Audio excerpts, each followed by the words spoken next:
Larry made a shocking discovery. During college, I worked at an appliance store and at first delivered and helped to maintain what was sold. I was assigned to work with Larry, a first-class repairman, and he hated me for whatever reason. On a day when it was slow and we didn't have any deliveries to make, the owner put me to work out in the shop. I was supposed to see if I could get an ice machine that he had taken in on trade back into working order. I went into the back to start working. It was messy, and there was a little water on the floor. It was also dark, so I needed a light with a drop cord. I found one laying on the bench and plugged it in. Then I hooked it up to the bench next to me.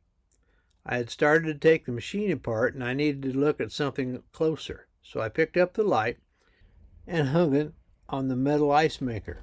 I reached down, touched the machine, and got a shock. There must have been a short in the light. Just about that time, Larry, the serviceman, came back and asked me what I was doing. I told him what I was doing, and he told me he was going to be the one who did that job, and I could watch. Not really caring, I simply stepped back and told him, "It's all yours." He brought his tools in and started to work. I was watching, and he told me to make myself useful and hold the light where he could see. I picked up the light, got down on my knees to shine the light. Larry stepped over and started to work. As we were working, he kept telling me to get closer and complained I wasn't doing it right.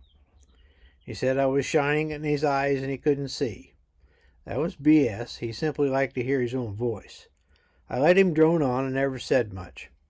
As I had hung the light on the side of this frame, he reached down, and with that I reached over and removed the light from where it was hanging. He kept working. After a few minutes, he needed me to shine the light closer. I touched the light to the side of the frame, and he was shocked. He jumped back and started to cuss. As I had worked with him for a while, he hated to get shocked. I had forgotten there was a short in the line.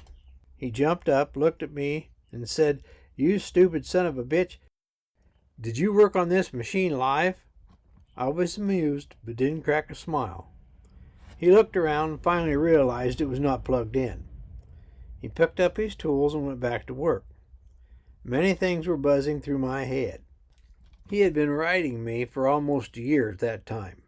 I was married and in college with a baby. The owner had been good to me and arranged my working hours to suit my class schedule. My wages were low, and this was my only form of income. We made enough to buy groceries, and my wife would buy a 6-pack of RC Cola, I would buy a can of snuff, and we could take our child to ride the little kiddie train in the local park. I saw this as a chance to retaliate on a small scale. As Larry went back to work, I did what I was asked. He had no idea the trouble light had a short in it. So I thought I would get as much mileage as possible out of the situation, knowing I would have hell to pay when he found out.